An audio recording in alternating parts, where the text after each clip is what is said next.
नमस्कार। रविंद्रनाथ टैगोर भारत देश की उन विख्यात विभूतियों में से हैं जिनके संदर्भ में जितना कुछ भी कहा जाए अति अल्प या रिक्त ही होगा, क्योंकि ऐसी विभूतियां विशेष दिन, तिथि और विशेष नक्षत्र में ही जन्म लेती हैं। किशोरावस्था से ही उन्होंने अपने परिवार में अभिनय, नाट्य, निर्देशन, गीत, संगीत आदि तो किया है, साथ ही कला साहित्य में जो रचना की वो वर्तमान में भी स्वर्णिम साहित्य का केंद्र बिंदु है। टैगोर रचना कर्म से ऐसे जुड़े कि उन्होंने कला, संस्कृति और साहित्य की हर विधा पर कार्य किया, और कार्य भी ऐसा जिसे पढ़कर बच्चे युवा हुए और युवा बूढ़े। रविंद्रनाथ टैगोर का संपूर्ण जीवन एक महाकाव्य की तरह है, जिसमें गीत है, संगीत है, कवित्व है। रविंद्रनाथ टैगोर लय, सुर, ताल की बहती अविरल धारा है, जो उनके जीवन को स्वतः ही संपूर्ण एवं श्रेष्ठ बनाती है। गुरुदेव टैगोर द्वारा लिखे गए गीत, कविता, कहानी और नाटक भले ही आज हमारे पास हैं, पर क्या हम उनके साहित्य का संग्रह कर उन्हें जान पाए हैं? हम क्या उन्हें समझ पाए हैं? शायद नहीं, क्योंकि उनके व्यक्तित्व और कृतित्व के कई ऐसे अनछुए पहलू हैं जिन्हें हम नहीं जानते। आइए हम सुनते हैं रविंद्रनाथ टैगोर की कहानी उन्हीं की जुबानी।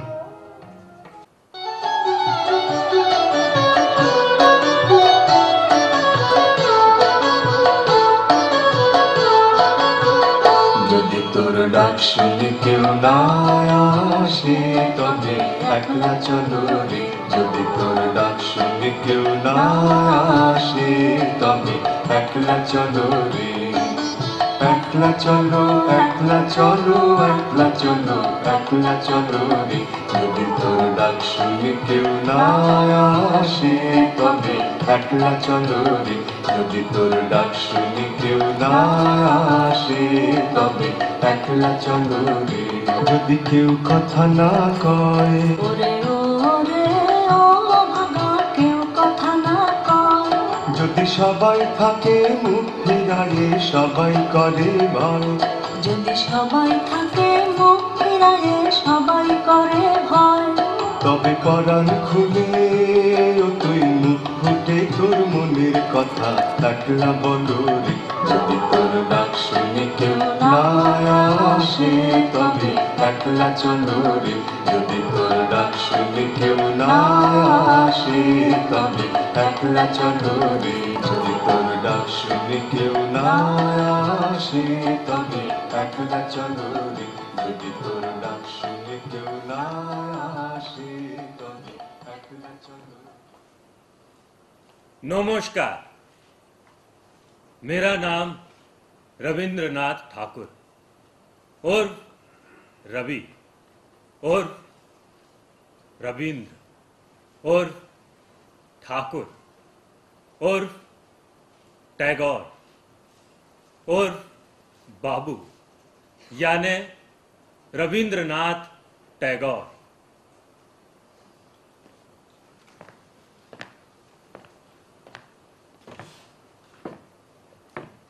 मेरा जन्म चितपुर रोड की 6 द्वारका नाथ गली पर स्थित जोड़ा साकू भवन में सोमवार 7 मई सन 1861 को 2:38 पर, परंतु आधी रात के बाद जन्म होने के कारण मंगलवार प्रातःकाल बंगाली संवत के अनुसार 21 वैशाख 1268, संवत 1918,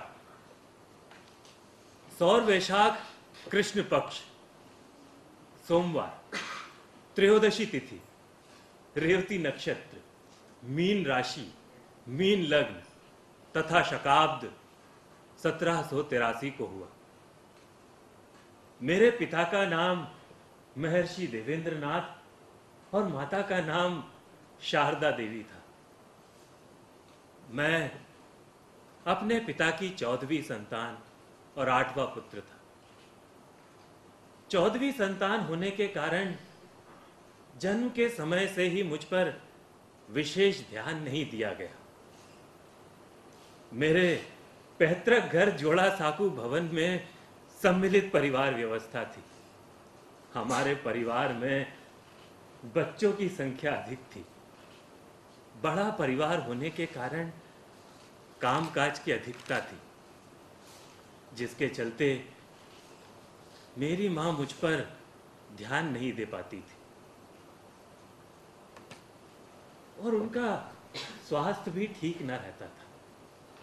इसीलिए मेरी देखरेख की पूरी जिम्मेदारी मेरी बड़ी बहन सौदामिनी पर थी। जब मैं थोड़ा बड़ा हुआ तो अपने भाई बहनों और अन्य बच्चों के साथ नौकरों की देखरेख में छोड़ दिया गया। उन दिनों बच्चों को खाने खिलाने और कपड़ा पहनाने का भार नौकरों पर ही था। पर रात को मैं अपनी मां के पास ही सोने जाता था। घर की बड़ी बूढ़ी औरतें मुझे परियों की कहानियां सुनाती और लोरियां सुनाती। परियों की कहानियां और लोरियां मुझे बहुत पसंद थी। সকলে এসো নিরজনে, সকলে এসো নিরজনে, সকলে এসো নিরজনে, আধরাতে চাঁদের সনে, আধরাতে চাঁদের সনে, সকলে এসো নিরজনে, সকলে এসো নিরজনে, সকলে এসো নিরজনে।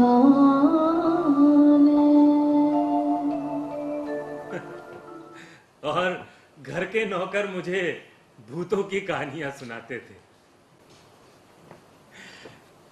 घर के दक्षिण पूर्वी कोने पर एक बड़ा हॉलनुमा कमरा था, जहां नौकर रहा करते थे।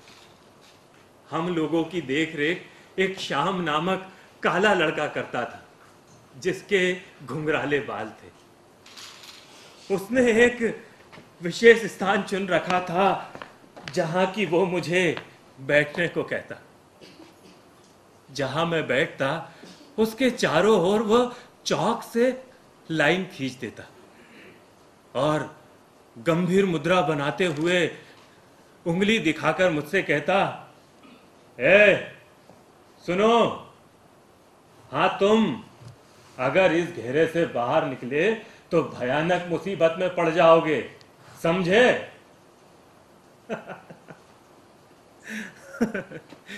मेरी समझ में एक बात ये नहीं आती थी कि उसकी उस चेतावनी में सांसारिक भय था अथवा प्रकृति विरुद्ध भय। परंतु ये सत्य है कि उसकी उस चेतावनी से मुझ में प्राणघातक भय अवश्य समा गया था। मैंने रामायण में सीता माता की कहानी सुन रखी थी कि किस प्रकार सीता माता को लक्ष्मण द्वारा खींची हुई रेखा के बाहर कदम रखने पर भारी दुख उठाना पड़ा था। इसीलिए मैं भी नौकरों की अनुपस्थिति में भी उस रेखा से बाहर ना आता। शायद नौकर को अपने घूमने फिरने में बाधा ना आए, इसीलिए ये युक्ति निकाली। जहां मैं बैठता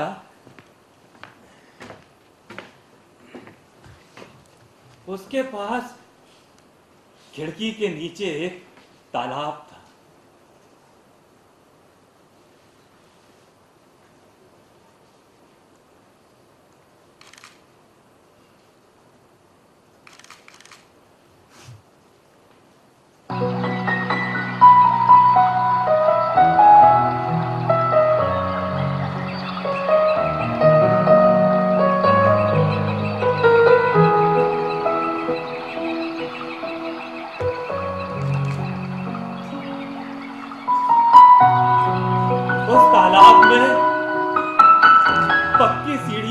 हुई थी। तालाब के पश्चिमी किनारे पर एक विशाल बरगद का वृक्ष था और उससे सटी एक बागीचे की दीवार भी थी। तालाब के दक्षिणी किनारे पर एक कतार में बहुत से ताड़ के वृक्ष थे।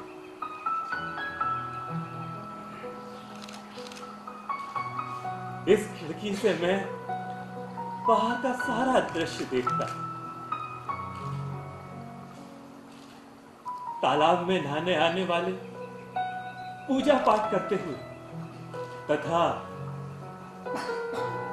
बरगद के पेड़ की बनती बिगड़ती छायाओं को मैं घंटों देखा करता।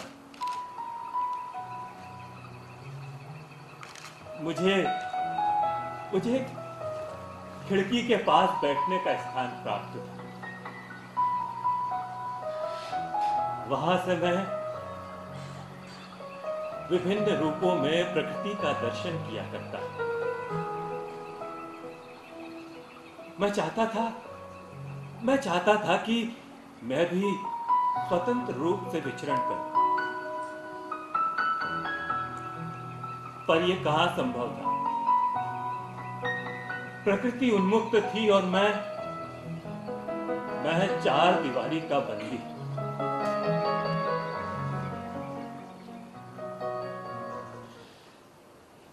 धीरे धीरे मेरे बंदी जीवन में कमी आई और मेरा अकेलापन भी दूर हुआ। मैंने पुराने कलकत्ते में जन्म लिया था। उन दिनों शहर में बग्गियां धूल उड़ाती दौड़ा करती और रस्सी के बने चाबुक घोड़ों की हड्डी निकली हुई पीठ पर सटासट पड़ा करते। उन दिनों ना तो ट्राम थी और ना ही बस, और आजकल की तरह भीड़ भाड़ भी ना थी। दिन आसानी से बीतता था। बाबू लोग तंबाकू का कश खींचते हुए दफ्तर जाते।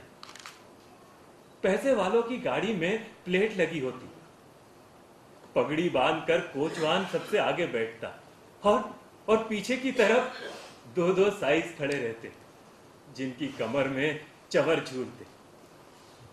और ड्योढ़ी पर हमारा जमादार शोभा राम कभी कसरत करता, तो कभी बाह घुमाता, तो कभी भांग घोटता, तो कभी कभी पत्ता समेत कच्ची मूली चबा जाता। और हम सभी उसके पास धीरे से जाकर उसके कान में जोर से राधा कृष्ण कहते। राधा कृष्ण कहने से वो जितना चिढ़ता उसे हम उतना ही चिढ़ाते।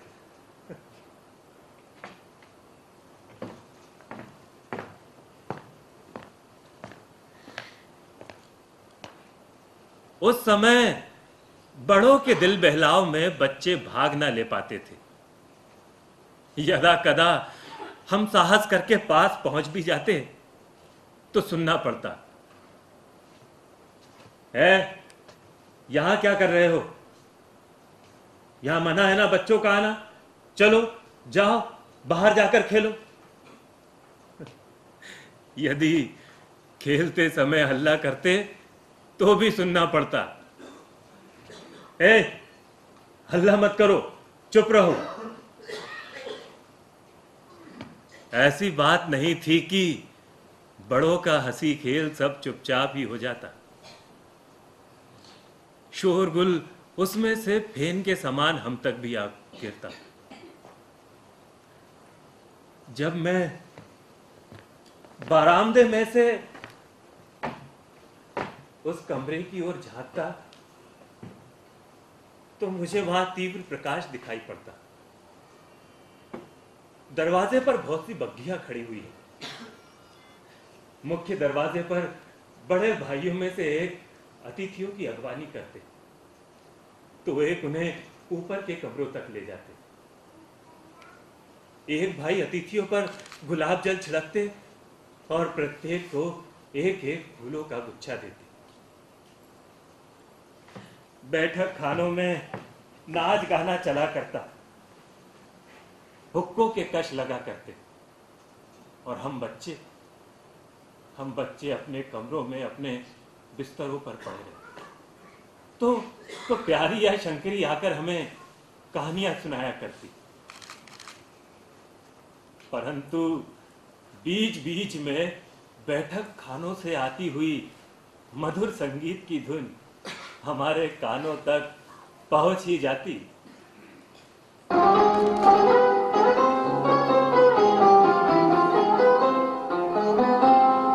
ওরে ভাই ফাগুন লেগেছে বনে বনে, ওরে ভাই ফাগুন লেগেছে বনে বনে, ডালে ডালে ফুলে ফলে পাতায় পাতায় রে, আড়ালে আড়ালে কোণে কোণে, ওরে ভাই ফাগুন লেগেছে বনে বনে, ওরে ভাই ফাগুন লেগেছে বনে বনে, ওরে ভাই ফাগুন লেগেছে বনে বনে।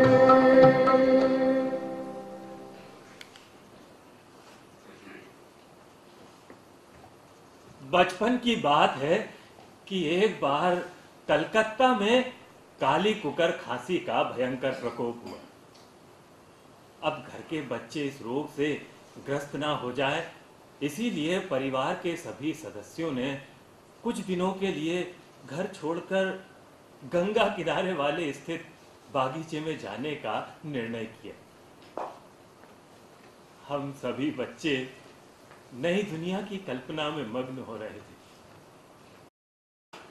और मैंने भी घर से बाहर पहली बार कदम रखा था। गंगा नदी को पार कर हम अपने बागीचे में पहुंचे।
जन के परम साथी की भांति गंगा की लहरों ने मेरा स्वागत किया। बागीचे की कोठी के ठीक सामने एक सेब का पेड़ था, जिसकी छाया में मैं घंटों बैठा रहता। कभी उस पेड़ की शाखाओं को देखता तो कभी गंगा की लहरों को निहारता। इससे मुझे बड़ा आत्मीय सुख मिलता। गंगा अपनी गति से बहती और उसमें प्रतिदिन तरह तरह की नावें इधर से उधर चलती हुई दिखाई पड़ती।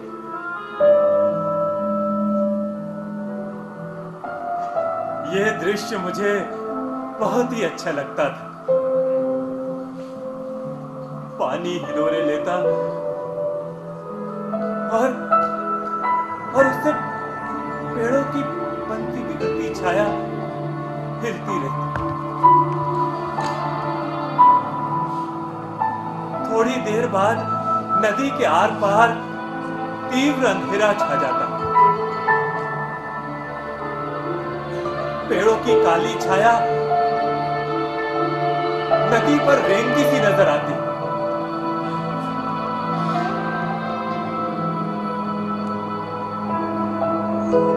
फिर अचानक भयंकर वर्षा प्रारंभ हो जाती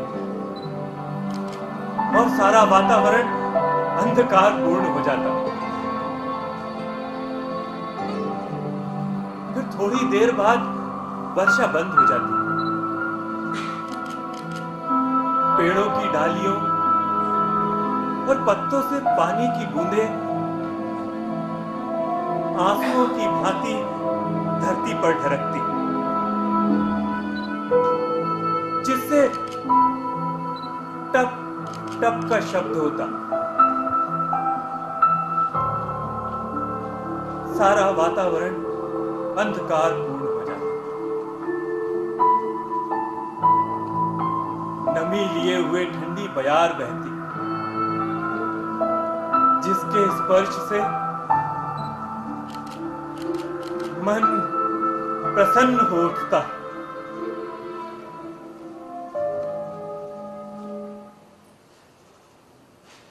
इस सुखद यात्रा का अंत हो गया।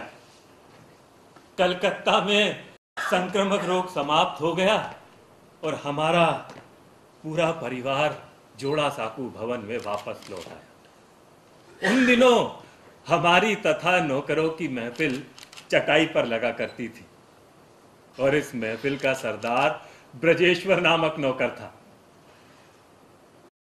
उसके पुराने मालिक लक्ष्मीकांत शहर के प्रसिद्ध रईस थे।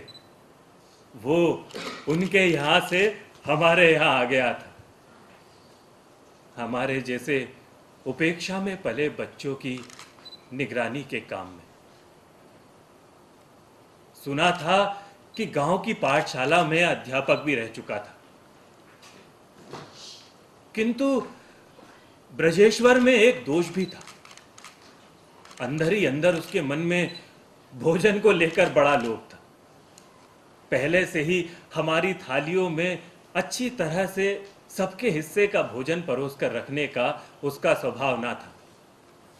जब हम भोजन करने बैठते तो वो पहले से ही एक एक पूड़ी हाथ में झुलाता हुआ पूछता, और दूं? अब कौन सा उत्तर उसके मन के अनुकूल होगा, यह उसकी आवाज से ही स्पष्ट हो जाता था। और मैं प्रायः उत्तर देता कि नहीं नहीं, मुझे और नहीं चाहिए, तो वो फिर दोबारा आग्रह ना करता। इसी तरह हमारा दिन कटता।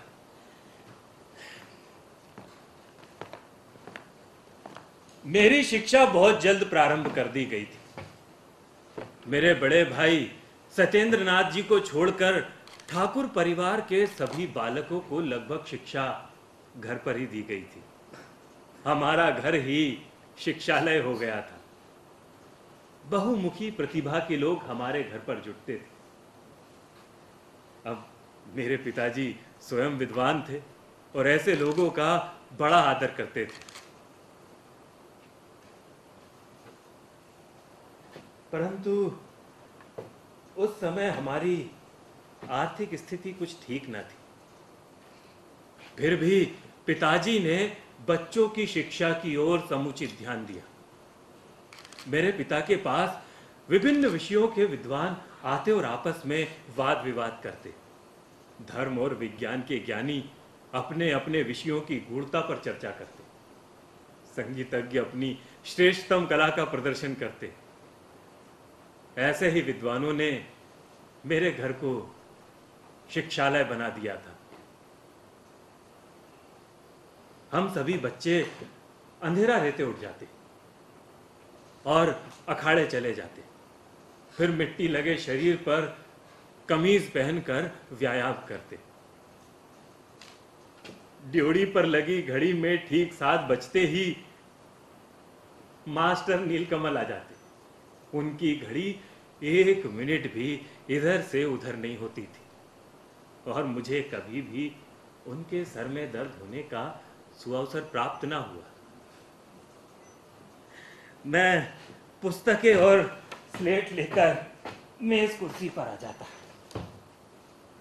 उसके बाद मास्टर सीतानाथ दत्त हमें विज्ञान पढ़ाने आते। फिर ताराकांत जी से हम बाल बोध का व्याकरण सीखते। यह तो हुआ हमारी प्रातःकालीन शिक्षा का कार्यक्रम।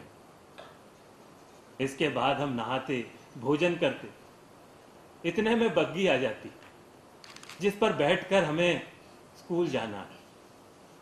सुबह 10 बजे जाते, जिसका शाम को 4:30 बजे लौटते।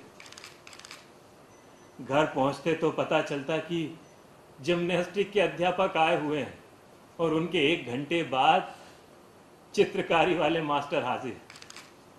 फिर शाम को मिस्टर अघोर हमें अंग्रेजी पढ़ाने आते। दिन भर की थकान के कारण मेरी आंखें झपने लगती। जब घर के बड़े जागते रहते तो हम बच्चे अपने कमरों में सोने चले जाते। मेरा एक मास्टर और था। मेरा आशय स्कूल से नहीं था, उससे तो मैं बहुत चिढ़ता था। वो था मेरे घर की छत और उसके ऊपर का आकाश। वहां से मैं दिन में तरह तरह की आवाजें सुना करता। ये आवाजें मुझे बहुत अच्छी लगती थी। बचपन में मैं एक स्कूल छोड़ चुका था और मैंने फिर स्कूल जाने की जिद की। इस पर घर आकर पढ़ाने वाले अध्यापक ने मुझे तमाचा मार दिया और मुझसे बोले, आज तुम स्कूल जाने के लिए रो रहे हो, कल तुम स्कूल ना जाने के लिए रोओगे। और हुआ भी यही। मुझे स्कूल जाना बिल्कुल नहीं भाता था। मैंने 4 स्कूल बदले।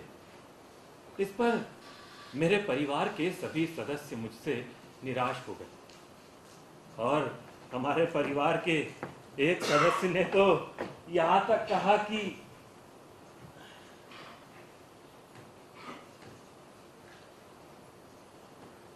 रवि ने हमारी इच्छाओं पर पानी फेर दिया है, अब इससे कोई आशा नहीं।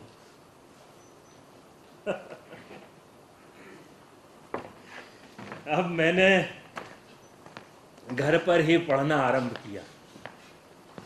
मैं विभिन्न विषयों का अध्ययन घर पर ही किया करता, जैसे अंक गणित, बीज गणित, रेखा गणित, पदार्थ विज्ञान, शरीर विज्ञान, मनोविज्ञान, इतिहास, भूगोल, कला, संस्कृत, व्याकरण, संगीत, बंगला आदि। मैं कभी भी स्कूल का नियमित छात्र ना रहा। कभी स्कूल में तो कभी उस स्कूल में। यही मेरा क्रम रहा। हमारे घर पर प्रतिदिन कवि लोग कविता पाठ करने आते। विद्वानों का जमावड़ा हमारे यहाँ लगा रहता।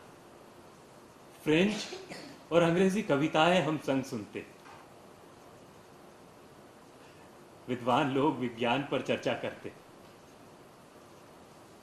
ऐसे वातावरण में हमें विद्यालय की क्या आवश्यकता थी? उनमें से प्रत्येक व्यक्ति अपने आप में एक शिक्षालय था। मैंने 12 वर्ष की उम्र में ही कविताएं लिखना प्रारंभ कर दिया था। मेरे दादा के एक मित्र थे, अक्षय चौधरी जी। उन्होंने साहित्यिक प्रयत्नों में मेरा बड़ा सहयोग किया। वो कॉलेज में मेरे भाई के सहपाठी थे। उन्हें बंगला की हजारों कविताएं कंठस्थ थी। हम लोग उनसे तर्क वितर्क करते तो मैं अपनी लिखी कविताएं उन्हें सुनाता, जिन्हें वो बेहद पसंद करते थे।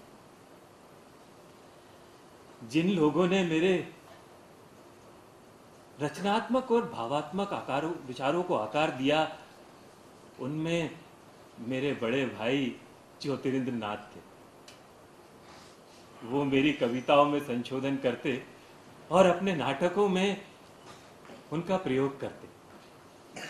ज्योतिदा जो नाटक खेलते, उनको खेलने में मैं उनका सदैव सहयोगी रहता। वो पियानो बजाते तो मैं गाता। ज्योतिदा पियानो पर नई नई मधुर स्वर निकाला करते और मुझसे उन स्वरों के अनुकूल कविताएं लिखने को कहते। वो मेरी कविताओं को अपने नाटकों में आवश्यकता अनुसार रखा करते थे।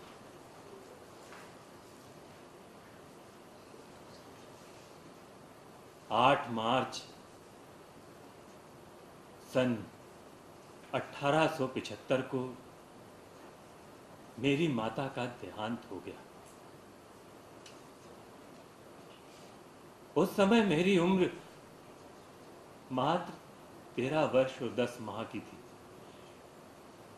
इतनी कम उम्र में मैं अपनी माता का जाना सहन नहीं कर पाया, परंतु ज्योतिदा और भाभी कादम्बरी देवी के ममतापूर्ण व्यवहार ने मुझे मां का अभाव खलने ना दिया। अब मैं अपना समय व्यर्थ ना गवाता और अधिक से अधिक समय अध्ययन में बिताता। संगीत की बैठक होती और संस्कृत कविताओं का मैं गहन अध्ययन करता। कालिदास और शेक्सपियर मेरे प्रिय कवि थे। कालिदास के मेघदूत, कुमार संभव और शाकुंतला को मैंने कई बार पढ़ा था। मैंने 1600 पंक्तियों की एक लंबी कविता 8 सर्गों में लिखी। इस कविता का नाम बन फूल था। अब मुझे इंग्लैंड जाना था। इंग्लैंड जाने से पहले मैं अपने दादा के साथ बंबई आ गया। यहाँ कुछ दिन इसलिए रहा ताकि अंग्रेजी परिवार और उसकी सभ्यता तथा रीति नीति का कुछ ज्ञान प्राप्त कर सकूं। मैंने एक ऐसा अंग्रेजी पढ़ा और पश्चिमी सभ्यता में पला परिवार ढूंढा और मुझे ऐसा परिवार मिल भी गया, जिनकी एक लड़की कुछ दिन पहले ही विलायत से लौटी थी।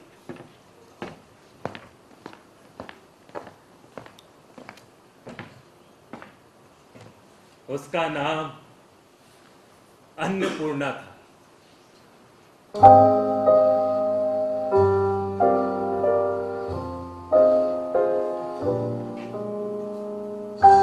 उसका रहन सहन पूरा विदेशी था। घर के लोग उसे प्यार से अन्ना कहकर पुकारते थे। उसकी आंखों से ही शरारत टपकती थी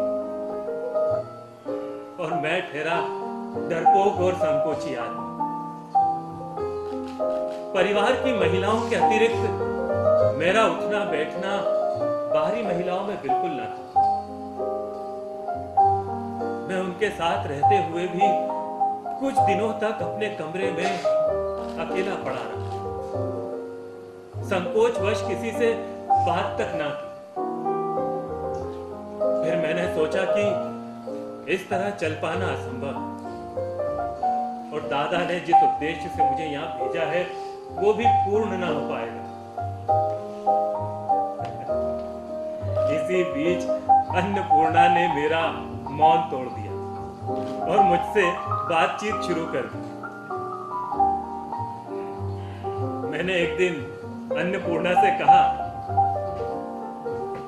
अन्नपूर्णा, मैंने एक कविता लिखी। तो अन्नपूर्णा इस पर बहुत प्रसन्न हुई और मुझसे बोली, कविता का शीर्षक बढ़िया होना चाहिए।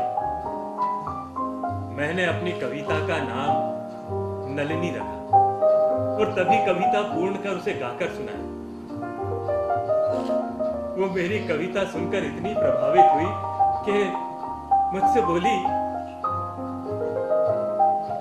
कवि, अगर मैं मृत्यु शैया पर होती और तुम्हारी ये कविता सुनती तो मुझ में पुनः प्राण आ जाता। अन्नपूर्णा मुझसे बहुत प्रभावित है और वो सदैव मेरे पास बनी रहती और मुझसे हंसी मजाक करती। वो मुझे इंग्लैंड और भारत के बीच में रीति रिवाजों में क्या अंतर है उसके बारे में बताती और वो इस बात का भी विशेष ध्यान रखती कि किस प्रकार मेरे घर घिस्सूपन और एकांत प्रियता में कमी आए। एक दिन शाम को मैं अपने कमरे में अपने प्रिय बंगाल के बारे में सोच रहा था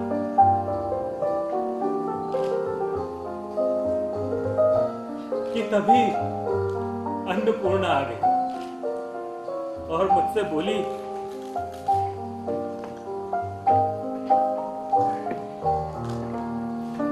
ये क्या मुंह बनाए बैठे हो, मुझसे बात क्यों नहीं करते? अरे कुछ तो बोलो, मैं आपसे ही बात कर रही हूँ। आज आप मुझसे हंसी मजाक वाली बातें भी नहीं कर रहे हैं, क्या हुआ? मैं कुछ ना बोला और शांत अपने बंगाल की स्मृतियों में खोया रहा।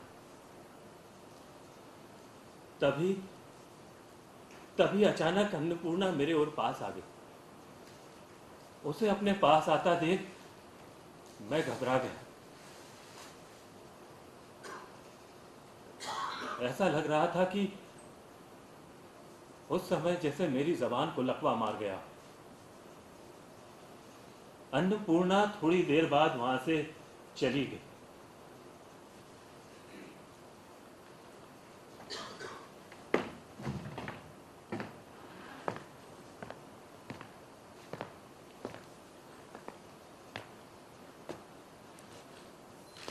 यह सत्य है कि मैंने प्रेम पर अनेकों कविताएं लिखी, पर मुझे वास्तविक प्रेम का अनुभव ना था। कुछ दिन अन्नपूर्णा के रहने के बाद मैं इंग्लैंड के लिए रवाना हो गया। ये मेरी पहली विदेश यात्रा थी। मैं इंग्लैंड में 17 महीने रहा और मैंने लंदन विश्वविद्यालय में अपना दाखिला लिया, पर वहां से कोई डिग्री प्राप्त ना कर सका और अपने दादा के साथ वापस भारत लौट आया। अब मेरी उम्र 22 वर्ष की हो चुकी थी। पिताजी हिमालय में रहते हुए भी घर पर पूरी निगरानी रखते थे। पिताजी ने अब मुझे गृहस्थी के बंधन में बांधने का निश्चय कर लिया ताकि मैं भी परिवार की जिम्मेदारियों को निभा सकूं। इसी बीच पिताजी ने मेरा विवाह वेणी माधव राय चौधरी जी की बेटी से तय कर दिया।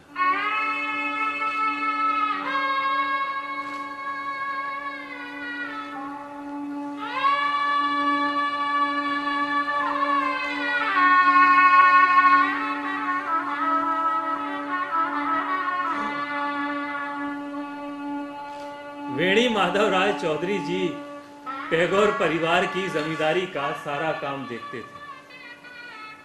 जिस लड़की से मेरा विवाह तय हुआ था उसकी उम्र मात्र 10 वर्ष की थी और वो ज्यादा पढ़ी लिखी ना थी। वो बहुत सुशील और गृहस्थ कार्यों में दक्ष थी। उसका नाम भवतारिणी था। मेरा विवाह 9 दिसंबर सन 1883 को जोड़ा साकू भवन में आदि ब्रह्म समाज रीति से संपन्न हुआ।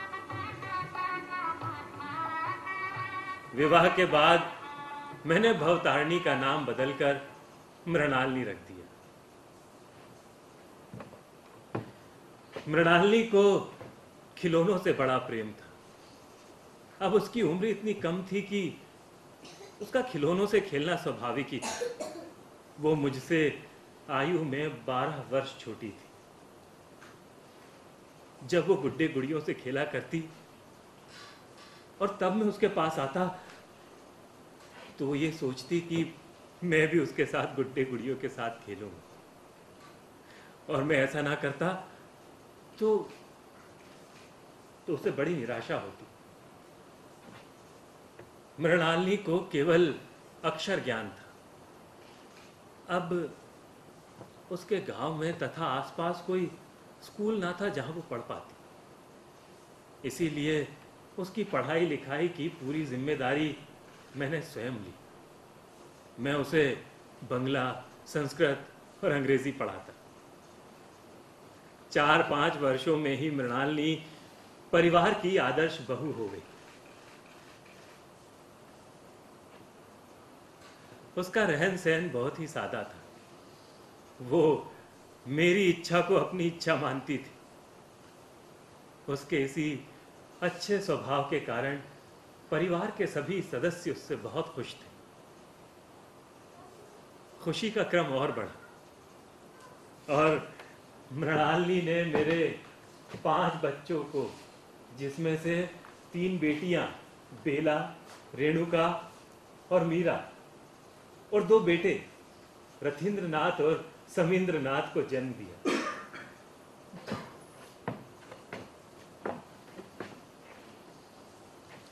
अभिनय के प्रति मेरी रुचि बचपन से ही थी। मैं अपने लिखे नाटकों में स्वयं अभिनय करना पसंद करता था। मुझे नाटक लिखने और अभिनय करने की प्रेरणा ज्योतिदा और भाभी कादम्बरी देवी से मिली।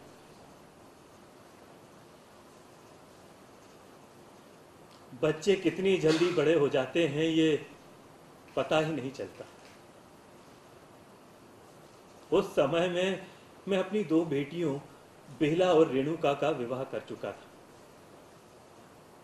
और पिताजी से आज्ञा लेकर अपने परिवार के साथ शांति निकेतन चला आया। यहां पर मैंने एक विद्यालय खोला।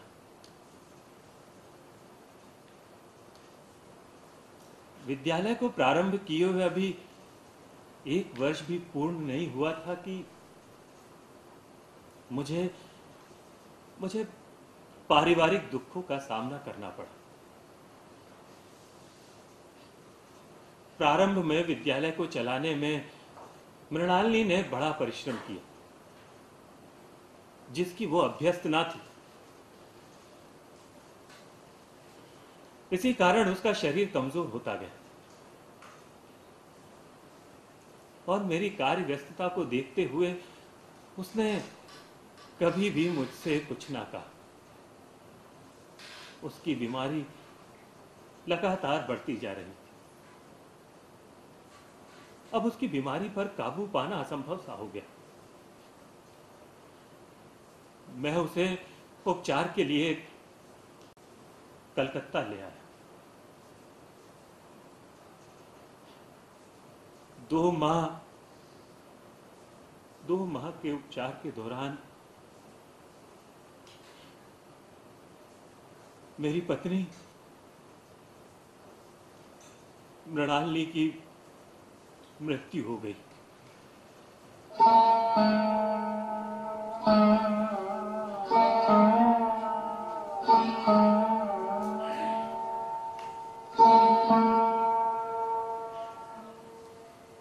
अभी 3 बच्चे छोटे थे। मैं अपने मातृहीन बच्चों को लेकर शांति निकेतन लौट आया।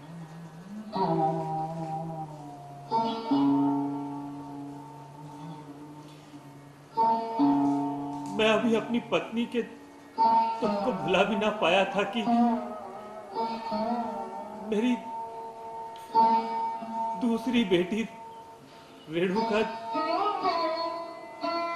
जो 12 वर्ष की थी, वो बीमार पड़ गई।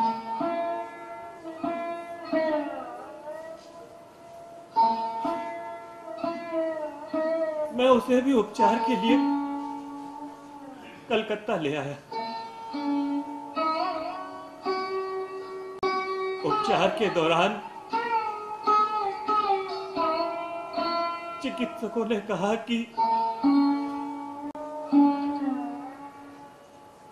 अब इस रोग पर काबू पाना असंभव है।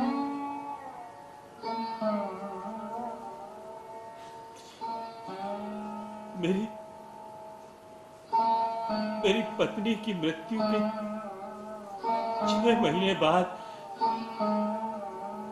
मेरी दूसरी विवाहिता बेटी रेणुका की भी मृत्यु हो गई। अब मैं अपने बच्चों में अपने आप को खोया रहता हूं। उनसे मुझे बहुत शांति मिलती। पत्नी की मृत्यु के बाद बच्चों के देखभाल की पूरी जिम्मेदारी मुझ पर आ गई थी।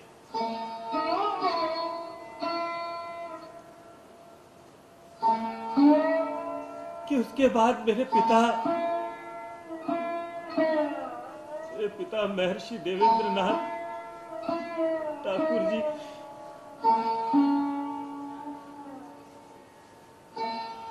उनकी भी मृत्यु हो गई। विधाता को इतने पर भी मुझ पर दया न आई और मुझ पर एक दुख का पहाड़ और टूटा।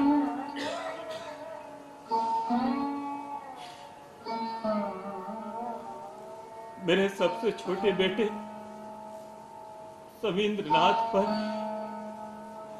हैजे का प्रकोप हुआ।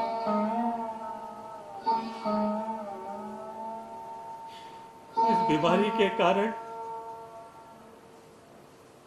उसकी भी मृत्यु हो गई।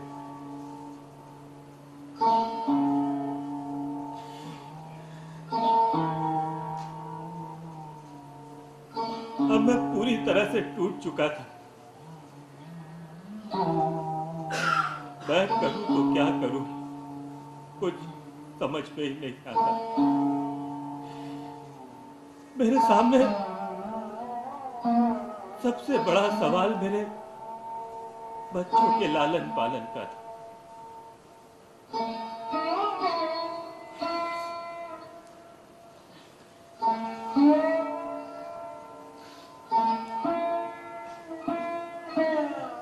इसी बीच मृणालिनी की चाची ने बच्चों के देख रेख की जिम्मेदारी अपने ऊपर ले ली। मुझे शांति मिली।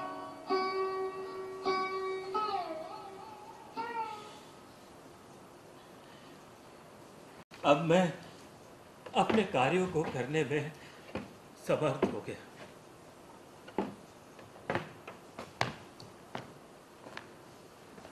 7 मई सन 1911 को मैंने अपने जीवन के 50 वर्ष पूर्ण किए। इस उपलक्ष्य में शांति निकेतन में एक राजा नामक नाटक का मंचन किया गया। इस नाटक में मैंने दादा ठाकुर के पात्र की भूमिका निभाई। दिसंबर 1911 को ही मैंने जन गण मन अधिनायक जय है गीत की रचना की। इस गीत की रचना मैंने भारत के गौरव की झांकी दिखाने के लिए की थी। इसके बाद मैंने विश्व के कई देशों की यात्राएं की। अमेरिका, जापान, यूरोप, दक्षिणी अमेरिका, इटली, कनाडा, रूस, ईरान, इराक, श्रीलंका। और श्रीलंका की यात्रा के बाद मैं स्वदेश लौट आया। 12 वर्ष की उम्र से लेकर 80 वर्ष की उम्र तक मैंने अनेकों रचनाएं की, जिनमें महुआ, परिशेष, प्रहासिनी, नवजातक,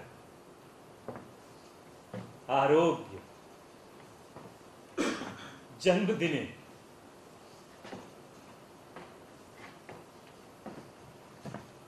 गीतांजलि, चित्रगंधा, भग्न हृदय, रुद्रचंद्रा, मालिनी, शरदोत्सव, मुकुट, गुरु, डाकघर, प्रतिज्ञा, बसंत,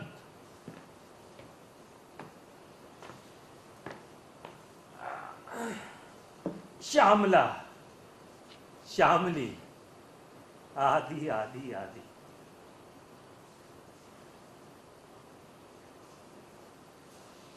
सात मई सन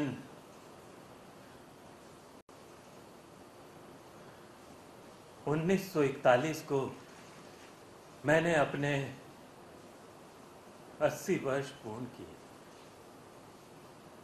उसके बाद मेरी तबीयत बिगड़ने लगी और मैं अस्वस्थ रहने लगा।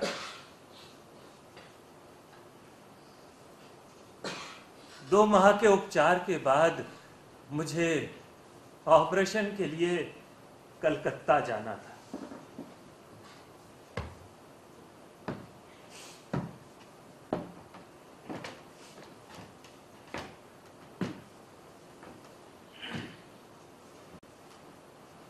पच्चीस जुलाई सन 1941 को मैंने शांति निकेतन को आखिरी बार प्रणाम किया और मेरी अंतिम कविता थी, दुखेर आंधार रात्रि बारे बारे एसेछे आमार द्वारे। और 7 अगस्त सन 1941 को इस महान कवि, रचनाकार, लेखक, नाटककार, उपन्यासकार, निबंधकार का निधन हो गया। लेकिन जाते जाते वो हमें सिखा गया कि संसार में व्यक्ति अकेले ही जन्म लेता है, अकेले ही जीवन यापन करता है और अकेले ही इस दुनिया से चला जाता है। आइए हम इस महान व्यक्तित्व को अपनी विनम्र श्रद्धांजलि अर्पित करें।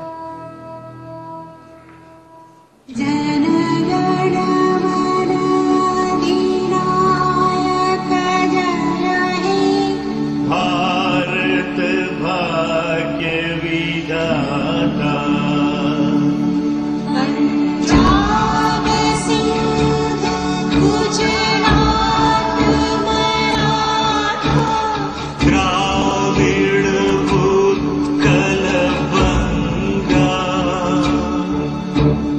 विंध्य हिमाचल यमुना गंगा, उछल जलधि तरंग, तव शुभ नाम जागे, तब शुभ आशीष मांगे, गाहे तव जय गाथा। जन गण मंगल दायक जय हे, भारत भाग्य विधाता, जय हे, जय हे, जय हे, जय जय जय